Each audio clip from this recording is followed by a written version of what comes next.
you today. You are the all-consuming fire. Come and manifest yourself. You are the all-consuming fire. I worship you today. You are the all-consuming fire. Come and manifest yourself. Yes, Amen. Shalom, shalom, peuple de Dieu. Mbote na bino balandi à Mediaka TV. Et l'autre élisou kokota na banda kuna bino comme d'hab pour nous présenter émission na bino au Bolinga Kamingi, la connaissance de la parole de Dieu.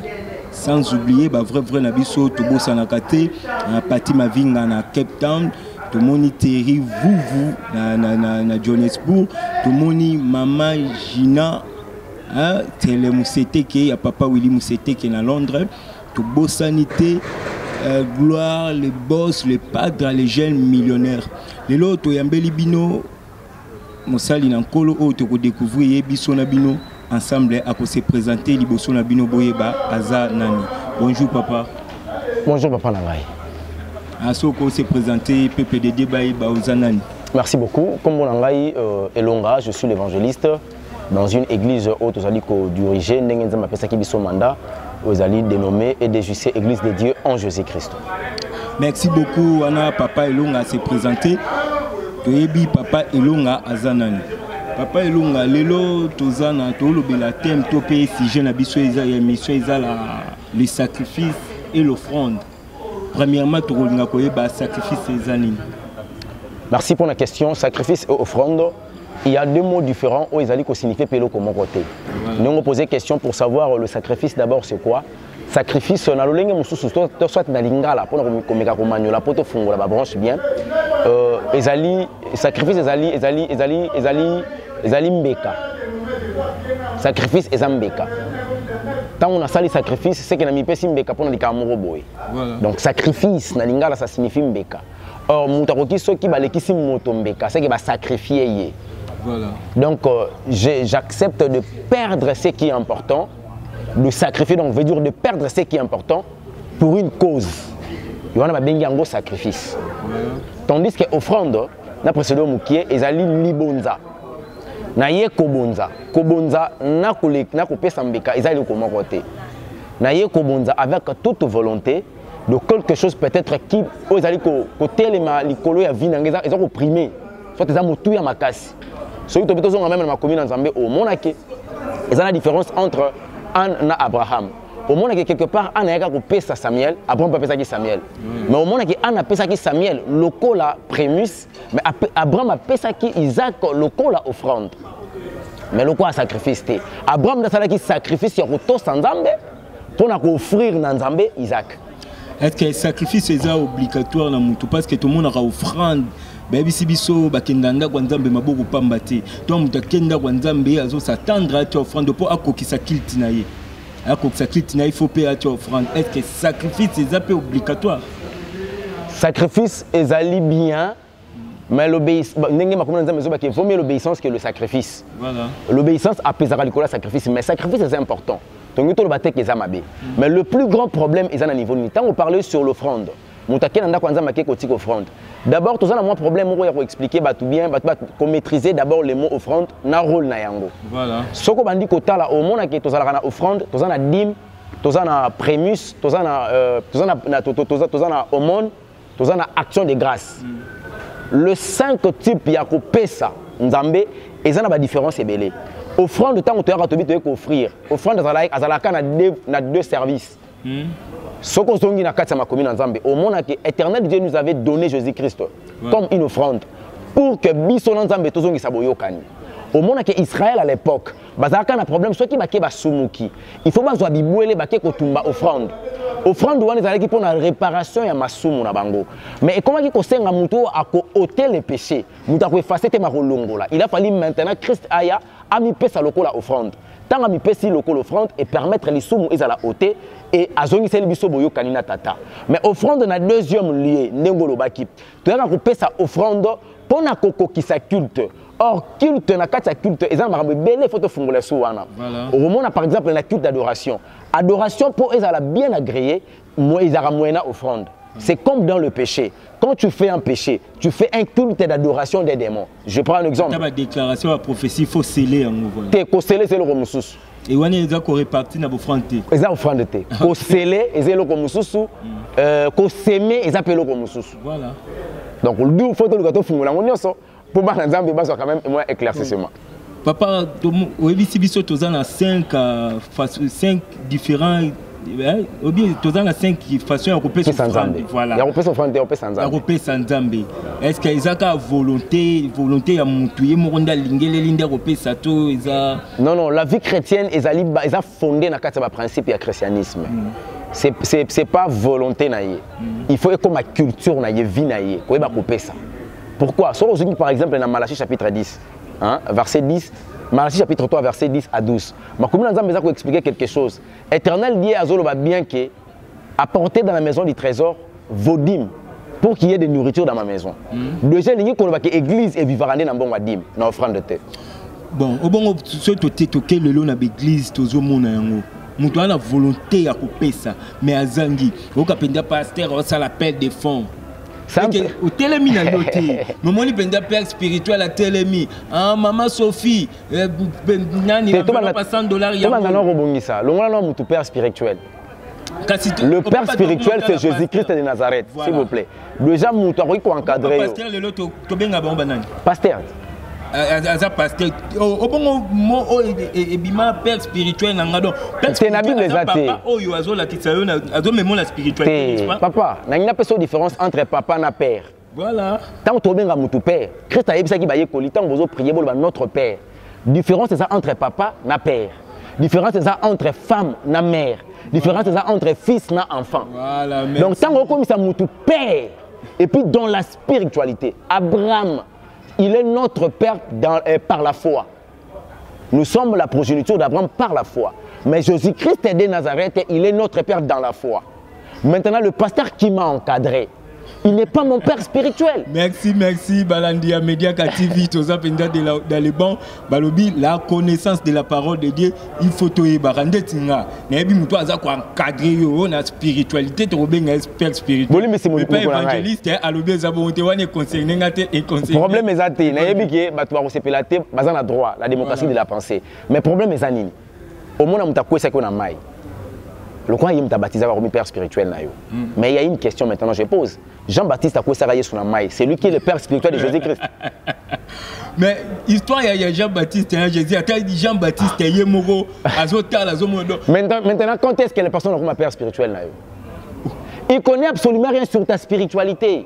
Mon limo centre est le patron de la vie spirituelle. Marambo est alingate balanda média TV est alingara évangile de Okende évangile sur la bien zone sur la question on a si sécurité donc père spirituel yo dans na kata mwandambu pour vraiment là qui exemple pasteur na yo appel de comme maman Sophie ababenga qui da pasteur aboaki mwambela maman Sophie yo zangi saraté mais maman Sophie azani na ngoti opoka pasteur alobi na honorer pasteur aki azui nani enveloppe ya $100 wane comme sa maman Sophie a zongi city a sali malamu to sali mabe maman Sophie sali mabe muto a entraîné na mabe sali le pasteur voilà le mabe a réparti est-ce que ba sali bon pasteur a sali malamu na bandi na naye bato ba sala appel de fonds na place ba sala appel de âmes actuellement l'église appelle des âmes ça tu vas bien assumir moté bo ya pas yesu et comment appel des fonds or toya ki wana pour appel des fonds Christ a recommandé ba yekoli ayebisi bango aller partout jusqu'aux extrémités de la terre faites-les mes disciples c'est la mission par rapport au ministère par lequel Jésus-Christ a donné il faut que nous concernons ba yekoli à Jésus-Christ de Nazareth baptisez-les au nom du Père du Fils et du Saint-Esprit ayebisa ki biso tango bo kende bozwa ni or ni argent mais et comme il y a une union en Zéland comme si mutu moye kolité mutu ayebi yesuté azo vivre la vie chrétienne yo sala appel de fonds $100 musala oyo ngo sala église yo mutu kozwa nango to maman Sophie mutu kozwa nango to yemoko mukolo église nda kozwa na yango pasteur mutu sali mabe mutu liboso pour a pousser maman asala a poser andima engagement ou azana incapacité à résoudre yango ozomona eza malamu te kotinda mutu ebisa obi defa ta ko defa Ah, les lotos au monde. Po oya kopesa nzambe. Te oya servir nzambe na mbonga nyongo te. Beti ngana ke musika na mona pasteur moko boita on pesa ki obi ozwa par la foi. Mpo ni bondi mateke nzambe na biso asalaka. Zwa yango akabola batu yo dozwi akabola batu enveloppe même mukolo ya kozongisa batu lokwa ba yakita komi bolandelanga mama kingani ozwa enveloppe nzambe bona. Mbala moko na opesa conseil bato ba fidèle de Dieu. O ba kenda na l'église on ba bima ba kenda ka soute. Ponga bimisa bato ba église. Wana etalinga ite. Te ba bima mais yeso sa kuna te. Kuna ne mbongo ezali. Merci papa. Nalingi na yeba quand est-ce que mutu faut ça sacrifice? Quand Molimo Santo apprécié ndanga. Parce que sacrifice alaka na but na cause. Et ça peut un objectif ou à atteindre. Ce qui Molimo Santo atteindre yoté, n'ose pas de le faire. Par exemple, avant la bala, nous avons une église à ko prier. Na komi proche mariage na koti prière na mati zamba. Na koti prière, Molimo Santo yebi singa église no ba béni mariage, ba ça bénédiction ni psa église na côté. Alex église muso, tu peux imaginer. Oh là là. Na kenda l'église oyo nkolo ebisa kinga fo ba ça bénédiction ni psa, ba bénisanga kuna. Et créer tout le monde na église parce que ngabité na yoka yo na Molimo Santo préfet, yo payer psanga, na préfet ko yoka nani. Oh là là. Okanginga do ngabina ko kangondo kindenge nini. Oh là là, dans ce qui tobi tozonga tobima no mo mke na sujet. Nani moi na peine église to lo babongo. Tiens on tout qui ka bongo. Tout qui ka bongo voilà. Akoki pa komi lo ba consacrer à zui tom susu obito lo ba père spirituel te. Azui tom susu pasteur voilà qui s'est été mais que zo musu na choix na peut-être ngambe pas pese ndingisa. Akezwa mususu na choix na ye o ya lingaka mingi to o ya moni abanga kanzambe to o amoni aza modèle na ye. Ils ont permis et ça. Non, ils sont ainsi dit l'Éternel les opprimés du collègue à penser sur la moto. Sauf qu'ils n'ont pas le choix. Un chrétien ne peut jamais faire un choix sans pourtant tout le Molimo Santo. Quelle est la raison et cher Saint-Esprit pour une orientation à Vinabiso? Il faut poser toujours des questions sur le cher Saint-Esprit. Il y en a qui permettent de faire des cambo sala, des cambo ko salate. Salango boue ko salate. C'est comme ça. Ce qu'on dit que ça la choix na yomoko. Il y a un mot de pasteur le ba divorcer ma case. Au bandana na ba choix na bango, na suka ngo za basa ministère té. Après comme ko duka basa ministère, ba ko tout soit disant ko tout na nzambe à récupérer protocole afin de na ndako. Ngakuna ke côté na ke ko na domaine basité. Na na pesa ka exemple. Exemple. Na pesa exemple. Kwa ni kamboza ni kambo choix. Voilà. Alors un chrétien ça a mis ça il a choix parce que la vie chrétienne ils ont un mouton à gérer chez le cher Saint-Esprit. Donc il faut que ça cahier espace. Il y a des bisous ni bongi ko sala avant même au sali kambo. Donc même ko kende ko soit aux la consacrer par une autre personne. Pas mo bateli mpaté mo susu. Ntoma moko boye alinga consacrer yo ce qui c'est la volonté de Dieu qui est né. Ko fanda pas tata wana te. Supposons pasteur c'est un impudique. Aluka consacrer ngata ngoti maboko na ochelanga. Eza moyena ni. Impudicité na ye. Imposition de main en sala pour nous consacrer un soi-disant serviteur, nous les canaliser naïe. Pour ma beaucoup à Tchenga, donc à nous transmettre tout ce qu'il a. On donne ce qu'on a. Quelle que soit crainte, crainte de Dieu, mais ce qui a imposé ma beaucoup pasteur et dominer crainte. Mais c'est le supérieur qui bénit l'inférieur. C'est le supérieur qui maudit l'inférieur. On a capacité à maudire mon tour, à bébi c'est via mon tour. Et bien le béba soit disant serviteur de l'Éternel parce que batchaka bango maboko zaki batwa rocha maboko côté. Ba parasita kutu ba misuku ba parasita na kati évangile nzambe. Ah innocent bateau. Yango il faut tout na nzambe. Tout na nzambe. Et kamba. Nga pasteur na silika makasi. Silika. Na biso bon on a regretté na ça ko ça na Molimo Santo. Soki o ça na Molimo Santo nga na yebiso ozo. C'est pasteur. Ah ça pasteur. Parce que mon place to bima borguer yango ba sa borguer a otemina tata na tata ngai te encadrer na ngai muto asali ke ya pesa nga malako za Molimo Santo soko moni Christ a combien na niveau tant a kufi na 15 heures de rideau temple le katanaki et permettra ki muto sa combien na capacité ya kokota na lieu très saint ba banga ba bio na évangile zo tinda biso to telemela ba papa soko telemeli sans ko ka Molimo Santo combien na kata perdition. Donc téléméla avec Molimo Santo. Mais ainsi dit kaka. Akotina non muta téléméla nani papa na ye. O pesa nga posa otanga mo pasteur mo malgré na na posa otanga bongo. Tanga lukaka. Te. Na boy. Molimo Santo mo mone pende Molimo Santo. Ami intime. Ami intime. Yewana.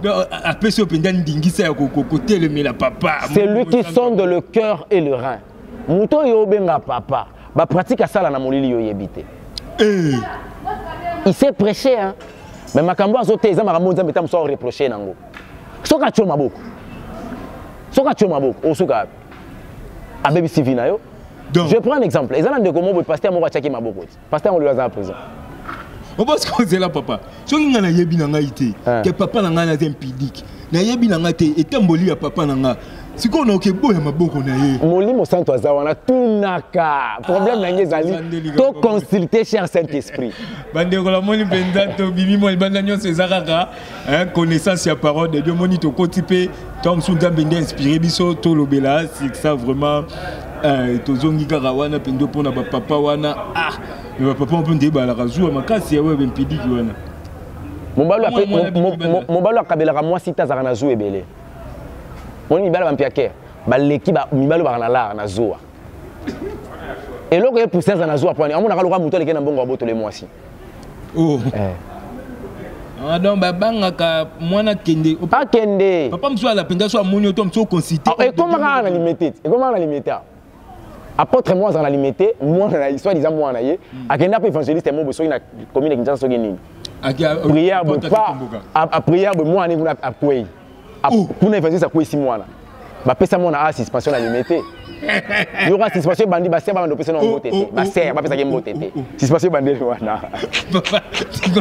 Suspension bandi wana. Mais bango ba makasi. Mais kasi moi na ba tirbo na ba prière na ba kibomango na ba soki mangengenge soki. Toi qui paye to zongi pas apôtre na raison. Tout le monde moi na sopi apôtre. Nandengini. Parce que apôtre aza fort.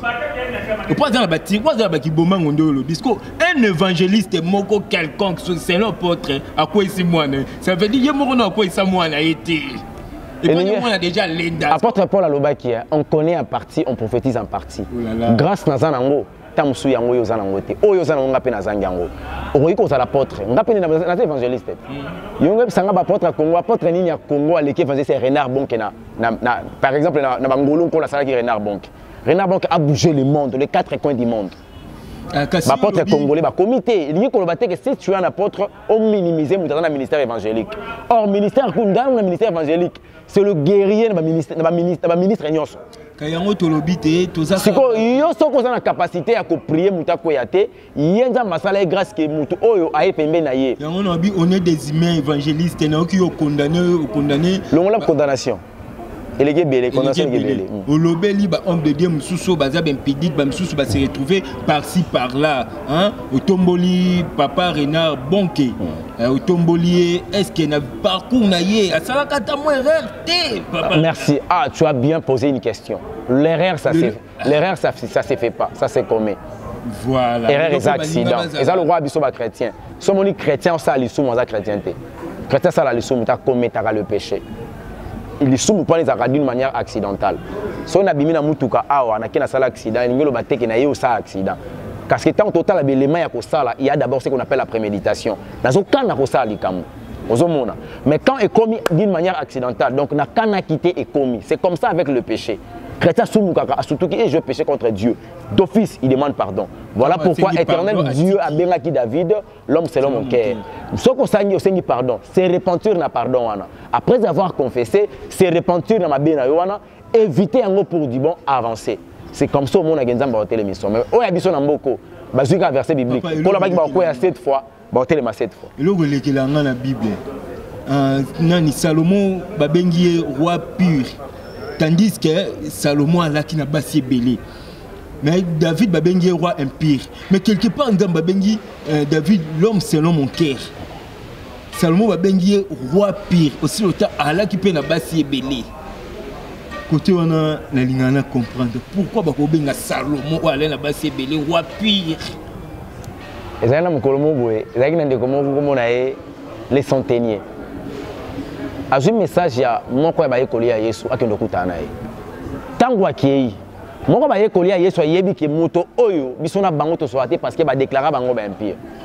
Mais lokola molimo santu nda pesa ki ordre. Azaki une obligation ya mbaye. Na zongi sumuke. Tango nzamba déclarer banyama baza ba impie, achaka na kombe. Mais elita ngaki ba prophète abal na sima montagne. Kombe na eleki mviande. On laisse et lui quand talaki qui oise impire anga kufanzala a comprendre que talaki impureté a comprendre que message ya habité Ngombe comme akoki jamais ko yati place na zana Ngombe. C'est que ngana akoki ko déclarer te nyama o empire. Tant Nzambe yemoko a commissaire le sous alongole na kati empire ta permettre ya servir nga. Merci, merci. C'est dans ce sens. Balandi à Mediaka TV, je crois toza ko kende molo maman Josiane Makundika. Il y a papa Gikiala, Tobo Sanité Francine, la Rose Babio, Lingaka Kolia Bio, à Londres, taba disponible, il y a Francine la Rose, Wana Penza, tout le monde, Tozo Kende, dans les bons évangélistes, mais Karozong, elle sous un sujet, Nabiso, Balobi, Obi, offrande, Nani, sacrifice, Isaac, ou expliquer. Ils ont fait partie de ma principe, il y a vie chrétienne. Il y a vie chrétienne. Si quoi, non, qui Balobi sacrifice, Bapé, ça a monté ma passe. Sacrifice va payer ça on a collé là mais tandis que tout le monde boya la kanaye te azwa kanaye na facilement mais boye bisi à ça sacrifice est-ce que mutu a pende payer ça on a collé là pourquoi qu'il faut sacrifice pour payer ça on a collé là banane balobina pour la Bible ezate oh Bible ezate que sacrifice faut payer ça on a collé là sacrifice va payer ça on a passe na motema tandis que offrande va payer ça on a sengo na ngina absolument si tu quittes ta maison olobina ke mangengenge au sali des sacrifices oui bien que ça sacrifice. Tu as quitté ta maison au Kemangengenge pour un mois. Nazana tata moko encadré nga sali 4 ans na kati zamba lusisi là. Amataka ande to mataka nzamba biso tina ba kita sali 4 ans. Apôtre David. 4 ans na zamba. Atika ndaku na ye atika mbeto alali na mbeto te pendant 4 ans. Siko nzamba auto bimisa. Il y a même pas un mois. Banana ba. Siko wana za sacrifice. Des fois, sacrifice dans le bel des fois, tout le monde a un peu passer les qui a priori pour la Likambango Simbate, à l'écabois, ça la boiseau Simbate. À côté de dans le non, ça la sacrifice tombe sous voilà $100. On va foutre la monde mais paie ça $100. Ce que c'est ainsi dit l'Éternel, c'est une bonne chose. Mais ce que c'est ainsi dit l'Éternel, c'est on comme abbé. Papa, moi, Likambango paie ça, soit des Nzambe Oyo. Nana Moussakole, mon Lingami, d'autres Zana Moussakole Eric. Yata Ome la Lekaena, au monde a reçu Talabiso, Évangile. Le Seigneur en a besoin. Et là, il s'en va. Le Seigneur en a besoin. Il s'en va. Il s'en va. Il Isaac nanga abiselanga bélier. Au monde ngi se défendre. Bango baza bongo. Tuna bato bazwa sacrifice, bango basala sacrifice ni. Basala sacrifice te. Bango bana sacrifice basala raté. Babandaka ko jeune tongo ezaka mukie bakota kana retraite ekodim lelo bazwa département intercession ba pesa na ba frère ba récupérer finance to matape ngomba ki pa ko za na réseau to matape ngombo ka to moni pe ba kombote ya ba kombo pe to monité mais quelque part wabi ba prière na biso o to sala ba sacrifice ba sala comme il ga roganga te papa et comme non roganga non ezaka na provision ba prière te ke fanda e ya mukie au moins, on a un problème à contact avec le Saint-Esprit. On a contact. Si on a un contact, mais si on prie, c'est qu'on résulte ça. Vous poserez les mains sur les malades seront guéris. La prière, les moutons du cacan. Si on peut à l'instant même. Nous sous il faut attendre. Tout le monde moi soit attendre qu'il a pendant 12 ans. À côté de la prière. Et soit qui peut tenter. Parce que ça coûte dans la salle Nzambe petit. Azana problème à Jésus. Azana problème à salle Nzambe té. Azana problème kana Jésus. Na Jésus. Et ça, on a 38 ans dans la piscine, papa. Il y a Bethesda. Cet homme a 38 ans dans la piscine, il est sur la botamité. On a sur la botamité, parce que ça a fait 33 ans. Il est dans 38 ans. À côté, il y a déjà piscine, le roi paralytique, il est sur la botamité. Mais quand il y a qui ça y est, que yo bika loka batunyo sorti parce que les Camerounais est à l'enga. C'est comme ça. Il y a même l'apôtre Paul Azaki bossé, Azaki na conquis. Mais Azaki soka leki il est tout mutu abiki. Mais il y a un petit peu de temps qui a habité dans le Samanango. Il y a un Sarah et Abraham. Tu as dit que tu as pas le basé mais c'est ça conséquence avortement. Mais il faut gloire et Nzambe ne pas. On petit azaki Samuel après avoir que ben si tu péni na Isaac te pour aller pour Nzambe. Problème il y a un Isaac Nzambe azaki na posandé an à reconnaître que ceux qui ont appelé sur moi na aux autres c'est quelque chose. Nzambe na posa récupérer quelque chose de la part ya Anne. Anne ce qu'on a ça prière ma bé. On doit l'accent Nzambe Nzambe sunga itala péni na ndenga zo cholanga. Zo senga bozo sans kaka après na pesa. Action. Ah Evanjo. Tolingi toyeba. Est-ce que mutu pa ko ko sala sacrifice to offrande moko exemple ya a botinoti. Mais on sa bo offrande ba sacrifice pour na mwana na yo bota. Est-ce possible? Ya mwana na bota mité mais on sait les bo offrande moko boye. Il y a protection tout ça. Na bandeli ko expliquer offrande des alara na kati ya bayaka likolo ya hôtel kocha offrande pour que votre prière soit votre culte est acceptable soit est exaucé de la part de Dieu. Na ngana expliquer le mot concernant le péché to sota kiango. Soko banine par exemple na rokosa, lisuma rokosa, on ça la culte d'adoration et des mots qu'on appelle chamat. Ces démons là na komba chamat. Au PC offrande za munoko na yo, offrir yé munoko na yo. Yango mona lukutana munoko esilate. À chaque fois qu'on commet le péché, genre il y a quelque chose ça là, ils ont la culte d'adoration des démons. Donc tu as rappelé quelque chose qui est nautique à le quoi meka et le quoi offrande na etumbelo na ya Satan. Alors ce qui sikoyo au botina noté. Il faut et l'autre ce qui qu'on la péché promesse. Dieu a dit à travers le serviteur que je te donnerai un enfant. Il y a liboso faut ça la fois que nous fait sa action de grâce. C'est un acte de reconnaissance que Dieu m'a donné parce que tu auras nanzela ya kondima. La personne qui s'approche de l'Éternel doit croire. Donc, selon Hébreux chapitre 11, verset 6, il est impossible à celui qui il est impossible de lui être agréable, car celui qui s'approche de Dieu doit croire que l'Éternel existe et il est le rémunérateur de celui qui le cherche. Tant que la Bible est rémunérateur, ça signifie bon payé. Donc la clé c'est la foi. Il faut poser maintenant un acte de la foi.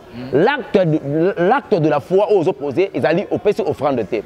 Au PC action de grâce. N'ayez qu'au rendre éternel Dieu grâce pour la promesse au yapesinga na ndimi ke na sina jui. OK. Offrande na kopesa et koki koya soki sikoyo. Na éternel yaza ko frapper na ngambu na biso évangéliste. Il nous a promis tout au bâton et koto pour na robeta. Ceux qui aiment bien châtie bien. Papa malamu fois bêta. Alors non senga bande konanga évangéliste nyonso ya monde en commençant par le Congo to meka ko bongisa na Nzambe. Donc à frapper ba pasteur. C'est quoi yé pa na biso. Donc c'est que ba porte peu bozwa tout na ba. Soki batambolika mabe fimbo. Soki ba donc na kati na biso évangéliste ezana bato belé to tambola sou bien te. You're the all-consuming fire. I worship you today. You are the all-consuming fire. Come and manifest yourself. You are the all-consuming fire.